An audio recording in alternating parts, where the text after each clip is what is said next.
அஸ்ஸலாமு அலைக்கும் வரஹ்மத்துல்லாஹி வபரகாத்துஹு. எல்லாரும் எப்படி இருக்கீங்க? அல்ஹம்துலில்லாஹ், நான் ரொம்ப நல்லா இருக்கேன். இந்த வீடியோ பார்த்தீங்கன்னா தேர்ஸ்டே எடுத்தது தான். அப்லோட் பண்ண வந்துட்டு டைம் இல்லையா, அதனால் இப்போ எடிட் பண்ணி அப்லோட் பண்ணுறேன். காலையிலேருந்து நைட்டு வரைக்கும் என்னோடய டே எப்படி போச்சுன்னு சொல்லிட்டு, அல்ஹம்துலில்லாஹ் நல்லா போச்சு. நான் என்னென்ன பண்ணேன்னு சொல்லிட்டு பார்க்கலாம். அப்புறம் இதில் வந்துட்டு நமக்கு யூடியூப்ல இருந்து போனஸ் வந்திருக்கு, அது எவ்வளோ வந்திருக்குன்னு சொல்கிறேன்.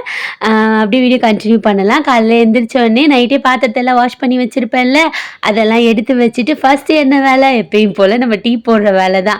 உனக்கு என்னம்மா காலைல எழுந்திரிச்சோன்னே எப்பயுமே டீ போடுறது தான் வேலை அப்படின்னு சொல்லுவீங்க. மோஸ்ட்லி எல்லார் வீட்லேயும் அப்படி தான் இருக்கும்ல. அதே மாதிரி தான் நம்ம வீட்லேயுமே. நைட்டு பாப்பா காய்ச்சின பால் இருந்துச்சு. அப்பப்போ சூடு பண்ணுறதுனால அது கெட்டு போகாதுன்னு ஒரு நம்பிக்கை, அதுலேயே அப்படியே பாலை ஊற்றி வச்சுட்டேன். அது பாட்டுக்கு பொங்கிட்டு இருக்கிறதுக்குள்ளே இங்கிட்ட எல்லாத்தையும் எடுத்து வச்சுட்டு இந்த இடத்த அப்படியே தொடச்சி விட்டுருவேன். இன்றைக்கி நம்ம வீட்டில் என்ன பண்ண போகிறேன்னா, ஆல்ரெடி நீங்கள் ஷார்ட்ஸில் பார்த்துருப்பீங்க. மோர் குழம்பு தாளித்த மோர் வச்சுட்டு அப்படி கோவக்காய் ஃப்ரை பண்ணலான்னு இருக்கேன். அதுக்கு முன்னாடி நம்ம மெயின் டோரை வந்துட்டு ஓப்பன் பண்ணி விட்டுறலாம். மணி பார்த்தீங்கன்னா 6 கிட்ட ஆயிடுச்சு. அஃபீனாத்தா இன்னும் போகலை, இன்னைக்கு கொஞ்சம் நேரம் தூங்கிட்டாங்க. அவங்க எந்திரிச்சோடனே அவங்களுக்கு டீ போட்டு கொடுக்கணும். சொல்லி வாய மூடலை, அதுக்குள்ளே பின்னாடியே எந்திரிச்சு வந்துட்டாங்க. ஃபஸ்ட்டு அவங்களுக்கு டீயை போட்டு கொடுத்துட்டோன்னு வைங்களேன், அவங்க கிளம்புறதுக்கு கரெக்டாக இருக்கும். அப்புறம் நம்மளை குக் பண்ணிவிட்டு நம்மளும் கிளம்பணும், பாப்பாவும் கிளப்பணும், வீடு க்ளீன் பண்ணணும், அந்த மாதிரி நிறைய வேலை இருக்குல்ல, அதெல்லாம் வந்துட்டு முடிக்கணும். காலையில் வேலை செய்கிறனால நம்ம சட்டுன்னு வேலை முடிஞ்சிட மாதிரி இருக்குது. என்ன காலையில் கொஞ்சம் வெள்ளனே எந்திரிக்க வேண்டியதாக இருக்குது, அவ்வளோதான். மற்றபடி பார்த்திங்கன்னா காலையில் வேலை செய்ய தான் கொஞ்சம் ஈஸியாக இருக்குது. இப்போ லீவில் இருக்கும் போது என்னடா இது இப்படி இருக்கே டே அப்படின்னு இருக்குது. காலையில் எந்திரிக்கும் போது கொஞ்சம் பிரிஸ்காக தான் இருக்கேன். ஃபஸ்ட்டு இந்த அடுப்பில் டீயை போட்டுட்டு நெக்ஸ்ட்டு வந்துட்டு என்ன பண்ணிகிட்டு இருந்தேன்னா, வாஷிங் மிஷினில் துணி போட்டுடலாம், ஒரு அடுப்பில் ஒலை வச்சிடலான்னு சொல்லிட்டு ஒரு அடுப்பில் ஒலையும் வச்சுட்டேன். யூடியூப்லேருந்து என்ன போனஸ் வந்திருக்குன்னு சொல்லிட்டு இப்போ நம்ம பார்க்கலாம். அது வந்துட்டு ஒரு 2 months முன்னாடி ஒரு மெசேஜ் வந்துருந்துச்சு, மெயில் வரும்ல, அதே மாதிரி ஒரு மெயில் வந்துருந்துச்சு. நமக்குலாம் அதெல்லாம் இல்லை, அது வந்துட்டு 50,000 அப்படின்னு சொல்லிட்டு போட்டிருந்துச்சு. நான் அதெல்லாம் ஸ்கிப் பண்ணிடுறது. நமக்கு அவ்வளோலாம் என்ன சொல்கிறது, நம்ம அவ்வளோ பெரிய ஆள் இல்லைல்ல, அதனால் அதெல்லாம் நமக்கு இல்லை. சும்மா எல்லாருக்கும் மெயில் அனுப்புவாங்கல்ல, அப்புறம் குட்டி கூட துப்புரா எல்லாருக்கும் மெயில் அனுப்புகிறாங்கல்ல, அந்த மாதிரி அமைச்சிருக்காங்கன்னு சொல்லிட்டு நானும் விட்டுட்டேன். அதுக்கு நிறையா ரூல்ஸ் அண்ட் ரெகுலேஷன்லாம் இருக்குது போல் இருக்குது. அதில் நம்ம வந்துட்டு கரெக்டாக இருந்தால் தான் அந்த மெயிலு, அப்புறம் இந்த போனஸ் வந்திருக்குல்ல, அது எல்லாமே கிடைக்குன்னு சொல்லிட்டு அதில் அந்த சிஸ்டர் எக்ஸ்பிளைன் பண்ணாங்க. அது எனக்கு கரெக்டாக தப்பான்னு தெரியலை, ஏன்னா அவ்வளோலாம் டீப்பாக எனக்கு யூடியூப் பற்றி தெரியாது. அதே மெசேஜ் எனக்கும் வந்துருந்துச்சு. ஒரு 1 week முன்னாடி போனஸ் வந்துட்டு இந்த மந்த் எண்டில் இவ்வளோ வரும் அப்படின்னு சொல்லிட்டு ஒரு மெசேஜ் வந்துருந்துச்சு. அது வந்தால் தான் எனக்கு உண்மையாக பொய்யான்னு எனக்கு தெரியுமே. இங்கிட்டு பார்த்தீங்கன்னா காலையில் என்ன பண்ணிக்கிட்டு இருந்தேன்னா, சக்கரவள்ளி கிழங்கு வந்துட்டு பிரேக்ஃபாஸ்ட்டுக்கும் ஸ்நாக்ஸ்க்கும் ரெண்டுக்குமே சேர்த்து அதை தான் அவிச்சிக்கிட்டு இருந்தேன். நல்ல இனிப்பாக இருந்துச்சு. எப்பயும் போடலாம், தண்ணியில் போட்டு அவிச்சோம்னா இனிப்பு கம்மியாக இருக்கும்ல, அதனால் ஆவிலே அவிய வச்சுட்டேன். அஃபீனாத்தாக்கு டீ கொடுத்துடலான்னு சொல்லிட்டு ஃபஸ்ட்டு அவங்க வேலையை முடிச்சுட்டு அவங்கள பேக்கப் பண்ணி அமிச்சிட்டோன்னு வைங்களேன், நம்ம கொஞ்சம் ஃப்ரீ ஆயிடுவோம்ல, அதனால் அவங்களுக்கு ஃபஸ்ட்டு டீயை ஊற்றி கொடுத்துட்டு அவங்க கூட உட்காந்து நானும் டீ குடிச்சிட்டேன். நெக்ஸ்ட்டு பார்த்தீங்கன்னா தாளிச்ச மோர் தான் ரெடி பண்ணிக்கிட்டு இருந்தேன். இது ரொம்பவே நல்லாயிருக்கும். இதோட காம்பினேஷன் கோவக்காய் ஃப்ரை சூப்பராக இருந்துச்சு. அது எப்படி செஞ்சீங்கன்னு சொல்லிட்டு ஒரு சிஸ்டர் கேட்டிருந்தாங்க. நிறைய டைம் பார்த்தீங்கன்னா இந்த வீடியோ அப்லோட் பண்ணியிருக்கேன், பட் அந்த சிஸ்டர் பார்க்கல போல இருக்குது. இதில் நான் எப்படி செய்வேன்னு சொல்லிட்டு அப்படியே எக்ஸ்பிளைன் பண்ணிடுறேன். அஃப்ரா குட்டியை பக்கத்தில் உட்காந்து தண்ணியை கொட்டுறது, குடிக்கிறது, இரும்புறதுன்னு சொல்லிட்டு அவங்க ஒரு அலப்பறை பண்ணிக்கிட்டு இருப்பாங்க, எப்பயும் போல தான். இங்கிட்ட அரைச்சிட்டு கடுகுளுந்த பருப்பு, அப்புறம் வந்துட்டு இஞ்சி, பச்சை மிளகா, கருவேப்பிலை மட்டும் போட்டு தாளிச்சிட்டு அடுப்பை ஆஃப் பண்ணிவிட்டு மோரை ஊற்றிட்டு உப்பெல்லாம் கரெக்டாக இருக்கான்னு பார்த்துக்கிற வேண்டியது தான். அவ்வளோதான் நான் தாளித்த மோர் செய்வேன்.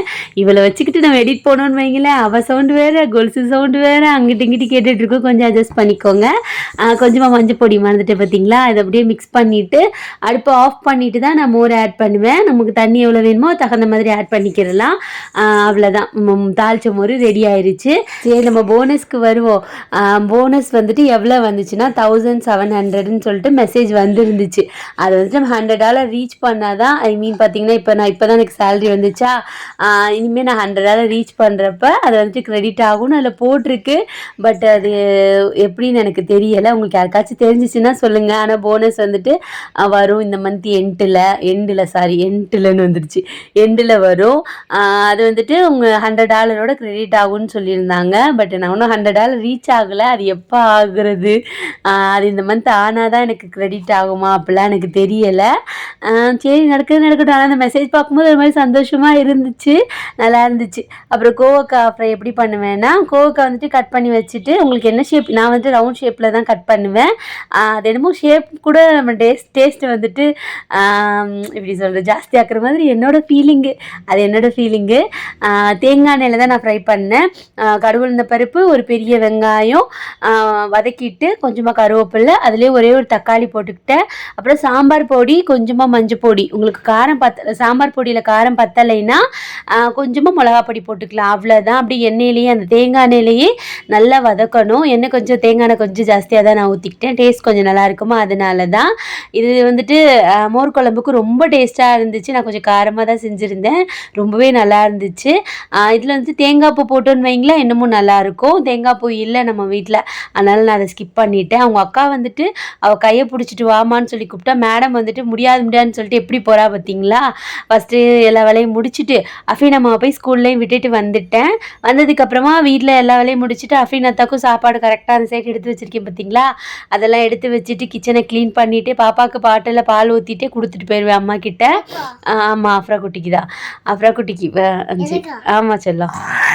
ஐயோ, இப்போதான் பாசம் மலையெல்லாம் புரிஞ்சுவா எனக்கான்னு சொல்லிட்டு கட்டி பிடிச்சிக்கிட்டு இருக்கா. அப்புறம் ஆமாம் தங்கம், சரி போதும் போதும். இங்கிட்டு பார்த்தீங்கன்னா ரூமில் பெட் கவர்லாம் நீட் பண்ணிட்டு மேடமுக்கும் ட்ரெஸ் போட்டு சரி எடுத்துக்கோ. ஆமாம், அவளும் வந்துட்டு அந்த வீடியோ பார்த்தோன்னு வைங்களேன், அதில் இருக்கிறதெல்லாம் அப்படியே பார்த்து பேசிக்கிட்டு இருப்பா. இங்கிட்டு பார்த்தீங்கன்னா நானும் ரெடி ஆகிட்டேன், இப்போ போக வேண்டியதுதான். ஃபஸ்ட்டு வந்துட்டு அஃப்ரா குட்டி எங்கள் அம்மா வீட்டில் விட்டுட்டு தான் நான் கிளம்புவேன். அதுக்கு முன்னாடி அவங்கள கொஞ்சம் ஐஸ் வைக்கணும்ல, அதனால் அவளுக்கு கொஞ்சம் ஸ்நாக்ஸ் வாங்கி கையில் கொடுத்துட்டு அப்படியே நடந்து போய்கிட்டு இருந்தோம். கொஞ்சம் வந்துட்டு அஃப்ரா குட்டி விட்டுட்டு போகிறது கொஞ்சம் ஒரு மாதிரியாக தான் இருக்கும். பட் பாப்பா வந்துட்டு அழுதுகிட்டே இருந்தாங்கன்னா பரவாயில்ல, பட் விடும்போது அழுகுவா, அப்புறம் நார்மலாக விளையாண்டுக்கிட்டு இருக்கா. சரி சரியாக போயிடும்னு சொல்லிட்டு மனசை தேத்திக்கிற வேண்டியதுதான், நம்ம பிள்ளைக்கு ஏதாச்சும் செய்யலாம்ல. அதனால தான் நான் வேலைக்கு போயிட்டு வந்துட்டேன். இன்றைக்கி அஃபீனாத்தை தான் கூட்டிகிட்டு வந்தாங்களா. வந்தோடனே எங்கள் சின்னம்மா எப்பயும் போல் சுட அதிரசம் சுட்டு கொடுத்தாங்க, எங்கள் அம்மா டீ போட்டு கொடுத்தாங்க. 2 தாய் வீட்லேயும் கொஞ்சம் சாப்பிட்டுட்டு ஸ்நாக்ஸ் எல்லாம் முடிச்சுட்டு இன்றைக்கி அஃபீனுக்கு ப்ராஜெக்ட் இருக்கா, அப்புறம் நாளைக்கு கிராஃப்ட்டு என்னது காம்படிஷன் இருக்கா, அதுக்கு தேவையான திங்ஸ் எல்லாம் போய் கடையில் வாங்கிட்டு அப்படியே நம்ம வீட்டுக்கு வந்தாச்சு. நம்ம வீடு பார்த்திங்கன்னா இப்படி தான் இருக்குது. சாப்பாடு நல்லா இருக்கான்னு பார்க்கணும். மோர் குழம்பு தானே வச்சுட்டு போனேன், அதனால் கொஞ்சோண்டு கிடந்துச்சு. இனிமேல் நைட்டுக்கு அதை யூஸ் பண்ண முடியாதுல்ல, அதனால் அதை விட்டாச்சு. ரூம் பார்த்திங்கன்னா இப்படி தான் இருக்குது. இப்போ வீடு பெருக்கிறது அந்த மாதிரி குட்டி குட்டி வேலை தான் இருக்கும். ஏன்னா காலைல ஆல்மோஸ்ட் எல்லாமே முடிச்சுட்டு போயாச்சு. அதுக்கப்புறம் வந்துட்டு டின்னர் ரெடி பண்ணணும்ல, நைட்டு சாப்பாடு. அதுக்காக அம்மா வீட்டிலேருந்து தோசை மாவையும் அப்படியே ஆட்டையை போட்டு வந்தாச்சு. தேங்காய் இருக்குது, தேங்காய் சட்னி தான் வைக்க போகிறேன். அதுக்கு முன்னாடி பாத்திரத்தை எல்லாம் வாஷ் பண்ணிவிட்டு காலையில் துணியை காய போட்டு போக மறந்துட்டேன். இனிமேல் துணியை வேற காய போடணும். அதுக்கு முன்னாடி பாப்பா 2 பேருக்கும் பால் ஊற்றி கொடுத்துலான்னு சொல்லிட்டு ஒரு அடுப்பில் பாலை போட்டுட்டு அவங்க 2 பேருக்கு பாலை ஊற்றிட்டு எனக்கு டீ போட்டுடலாம்ல. என்னதான் அம்மா வீட்டில் டீ குடித்தாலும் கொஞ்சோண்டு எல்லா வேலையும் முடிச்சுட்டு குடிக்கும்போது கொஞ்சம் நல்லாயிருக்கும். ஃபஸ்ட்டு பாத்திரத்தை வாஷ் பண்ணிடலான்னு சொல்லிட்டு அந்த வேலையை தான் பார்த்துக்கிட்டு இருந்தேன். பாத்திரம் ரொம்பலாம் இல்லை, நம்ம சாப்பாடாக்குன பாத்திரம், குழம்பு வச்ச பாத்திரம், அப்புறம் ஸ்கூலுக்கு எடுத்துகிட்டு போனது, நான் வேலைக்கு போகும்போது எடுத்துகிட்டு போனது, அந்த பாத்திரம் தான் இருந்துச்சு. அதெல்லாம் வாஷ் பண்ணி வச்சுட்டோன்னு வைங்களேன், நம்ம பெரிய வேலையே முடிஞ்சிடும். இப்போ எனக்கு பெருசாக இருக்கிறது பார்த்திங்கன்னா அந்த துணி காய போடுற வேண்டிய வேலை தான். அதை முடிச்சிட்டாலே பார்த்திங்கன்னா எனக்கு ஓரளவுக்கு நிம்மதியாக இருக்கும். துணி மடிக்கிறது துணி காய போடுறது யார் கண்டுபிடிச்சானே தெரியலை. ஒரு மாதிரி எனக்கு கடுப்பாகவே இருக்கும் அந்த வேலை மட்டும் பண்ணுறது. எம்பிட்டு வேலை வேணால் என்ன வேலை வேணால் பண்ணுவேன், ஆனால் நமக்கு பிடிக்காத வேலைன்னு ஒன்று இருக்கும்ல, அது பார்த்திங்கன்னா எனக்கு துணி காய போடுறது தான். என்னன்னு தெரியலை, அது அப்படியே பழகி போச்சு. அப்புறம் நான் சொன்னேன்ல அந்த போனஸு, அது வந்துட்டு இன்ஷா அல்லாஹ் நான் $100 ரீச் பண்ணிவிட்டு எனக்கு வந்துச்சுன்னா கண்டிப்பாக உங்ககிட்ட ஷேர் பண்ணுறேன். ஆனால் வருண் மெயில் வந்துச்சு, அது எனக்கு தெரியலை, ஒழுங்காக தெரியலை. ஒரு சிஸ்டரோட வீடியோ கூட நான் பார்த்தேன், அவங்க அப்படி தான் சொன்னாங்க. $100 ரீச் பண்ணதுக்கப்புறம் இந்த மந்த் எண்ட் அவங்களுக்கு வியூஸ் போகும் போல் இருக்குது. அதனால் அவங்க ரீச் பண்ணதுக்கப்புறம் இந்த மந்த் எண்டில் வந்து எண்டுனே வருது, எண்டில் வந்துட்டு நம்ம சேலரியோட கிரெடிட் ஆகும்னு சொன்னாங்க. பட் தெரியலை. அதனால் அந்த மெயில் எனக்கும் வந்துச்சு, அதை பார்க்கும்போது சந்தோஷமாக இருந்துச்சு. இப்படி பாத்திரத்தெல்லாம் வாஷ் பண்ணிவிட்டு சிங்கையும் கழுவி விட்டுட்டு அஃபீனுக்கு ப்ராஜெக்ட் செய்யணும்ல, அதுக்காக தர்மாகோல் வாங்கிட்டு வரலை. பக்கத்து வீட்டில் இருக்கிற அக்காவுமே ப்ராஜெக்ட் பண்ணணும்னு சொன்னாங்களா, அதனால் அவங்க வாங்க போனாங்க. அவங்கக்கிட்ட கொஞ்சம் அக்கா வாங்கிட்டு வாங்கன்னு சொன்னேன், அவங்களும் வாங்கிட்டு வந்து தந்தாங்க. நம்ம நெய்பர்ஸ் பார்த்திங்கன்னா நமக்கு ஹெல்ப்பாக இருப்பாங்க. சம்டைம்ஸ் வந்துட்டு எப்படி சொல்கிறது, ரிலேட்டிவை விட நமக்கு ரொம்ப ஹெல்ப்பாக இருப்பாங்க நெய்பர்ஸ். பெஸ்ட் ஃப்ரெண்ட்ஸ் எல்லாருமே. அது ஒரு மாதிரி நல்லாயிருக்கும். நம்மளும் அதே மாதிரியே இருக்கணும். நம்மக்கிட்ட எப்படி ஒருத்தர் பிஹேவ் பண்ணுறாங்களோ அதே மாதிரி தான் நான் ரியாக்ட் பண்ணுவேன். என்கிட்ட ஒருத்தர் எப்படி என்ன சொல்கிறது, என்கிட்ட ஒருத்தர் எப்படி ரியாக்ட் பண்ணுறாங்களோ அதே மாதிரி தான் நான் உங்ககிட்ட ரியாக்ட் பண்ணுவேன். இங்கிட்டு துணியையும் காய போட்டுட்டு பாலும் பொங்கிருச்சு. நான் டீ போடலை போல இருக்கு அன்றைக்கி. நான் பாப்பாவுக்கு பாலெல்லாம் ஊற்றி கொடுத்துட்டு ஆனால் குடிச்சிருப்பேன். கண்டிப்பாக கடைசியில் குடிச்சிருப்பேன் எல்லா வேலையும் முடிச்சுட்டு. ஆமாம் செல்லம். அஃப்ரா குட்டியோட வாட்டர் பாட்டில் மட்டும் கழுவ வேண்டியது இருக்குது. எங்கிட்ட இந்த ப்ராஜெக்டை பார்க்கும்போது தான், ஏன்னா மணி வேறு ஆயிடுச்சா, ஆனால் பண்ணி வச்சுட்டு தான் தூங்கணுமே. நான் சொல்லிட்டேன், எங்கள் மிஸ் கண்டிப்பாக நாளைக்கு கொடுக்க சொல்லியிருக்காங்கம்மா, பண்ணிருங்கம்மான்னு சொல்லியிருக்கா. அப்புறம் காம்படிஷனுக்கும் அவளுக்கு நான் சொல்லி கொடுத்துட்டு இருந்தேன். இந்த மாதிரி ஒட்டு அப்படின்னு சொல்லிட்டு சொல்லி கொடுத்துட்டு இருந்தேன். கிராஃப்ட் காம்படிஷன் தான், அதெல்லாம் சொல்லி கொடுத்துட்டு நெக்ஸ்ட்டு அந்த ப்ராஜெக்ட் மட்டும் நான் ஒட்டணும்.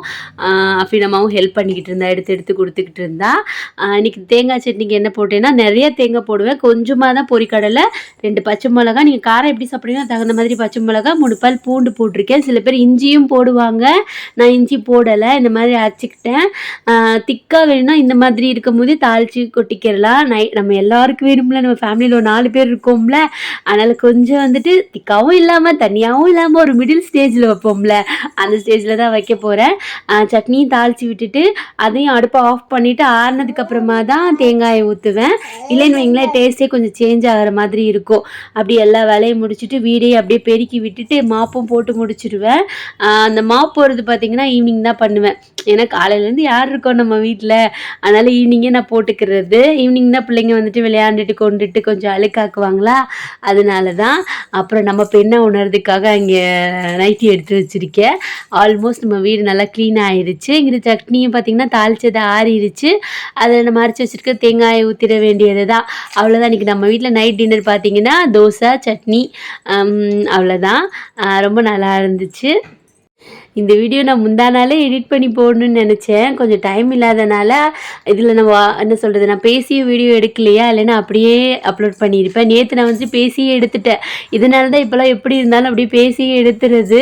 ஏன்னா எடிட் பண்ண கொஞ்சம் டைம் இருக்க மாட்டேங்குதா, அதனால தான். சட்னி சூப்பராக ரெடி ஆகிடுச்சு. இந்த ஜல் ராணி வேறு அவங்க கொலுசை போட்டு நல்லா ஜல் ஆட்டிக்கிட்டு என் பக்கத்துலேயே உட்காந்துக்கிட்டு இருக்கா. இப்போ மற்ற டைம்லாம் பாருங்களேன், அம்மா பக்கத்தில் உட்காந்து கேட்கவே மாட்டா. அந்த எடிட் பண்ணுற டைமில் நம்ம பிள்ளைங்க நம்ம எது என்ன சொல்கிறது செய்யக்கூடாதுன்னு சொல்கிறோமோ அதை தான் செய்வாளுங்க. அதே மாதிரி தான் நம்ம அஃப்ரா குட்டியுமே. அவள் மட்டும் என்ன விதி விலக்கா, அந்த மாதிரி தான். நீ பேசு. நல்லா இருக்கீங்களா? சாப்பிட்டீங்களா? எங்கள் அம்மா வீடியோ பிடிச்சிருக்கா? நம்ம வீட்டுக்கு வாங்க, சாப்பாடு செஞ்சு தரேன், எங்களுக்காக துவா பண்ணிக்கோங்க. அஃபீனுக்கா நல்லா இருக்கணும், அவளுக்கு துவா பண்ணிக்கோங்க. இது வந்துட்டு அஃபீனத்தை வந்துட்டாங்க. வந்தோடனே அஃபீனம்மாக்கும் அஃப்ரா குட்டிக்கும் உண்டியல்ல போட காசு கொடுப்பாங்களா, அதை தான் போட்டுட்டு இருந்தாங்க. ப்ராஜெக்ட் வந்துட்டு கடகடன்னு ஒட்டுறன்ற பேர்ல தப்பா ஓட்டிட்டேன். 2 டேபிள்ஸ்ல ஒட்டணுமா, நான் பாட்டுக்கு கடகடன்னு ஒட்டி அது வேற தப்பாயிருச்சு. இப்போ மறுபடியும் அதை எடுத்துட்டு அதை ஒட்டணும். அப்புறம் அஃபீன் கொஞ்சம் கொஞ்சமா எடுத்து கொடுத்துக்கிட்டு இருந்தா, அப்படியே ஒட்டிட்டு இருந்தேன். வீடே பார்த்தீங்கன்னா இப்போதான் க்ளீன் பண்ணேன், அதுக்குள்ள ரணகுலமா ஆயிடுச்சு. அதையும் மறுபடியும் க்ளீன் பண்ணிட்டு இப்போ நம்ம வண்டி ஓட்ட வேண்டிய டைம் வந்துருச்சு. காலையிலேருந்து கொஞ்சம் வந்துட்டு என்ன சொல்கிறது, கொஞ்சம் கூட ரெஸ்டே இல்லாமல் தான் இருந்துச்சு. இருந்தாலும் சரி ஒரு நிமிஷம் வண்டி சரி பேசு. எங்கள் வீட்டில் இன்னைக்கு நைட்டுக்கு தோசை இருக்கு, முட்டை தோசை. சொல்லு. அஃபீன் அக்காவுக்கு ஃபர்ஸ்ட் ஊற்றி கொடுத்துட்டோன்னு வைங்களேன், அவங்க வேலை முடிஞ்சிடும். அஸ்லாம் அலைக்கும் சொல்லு. அஸ்லாம் அலைக்கும். அவ்வளோதான். அன்னைக்கு டே பார்த்தீங்கன்னா அப்படிதான் இருந்துச்சு. கொஞ்சம் பிஸியான டே தான், அவ்வளோதான். இனிமேல் எடிட் பண்ண முடியாது. சரி தேங்க்ஸ் சொல்லு.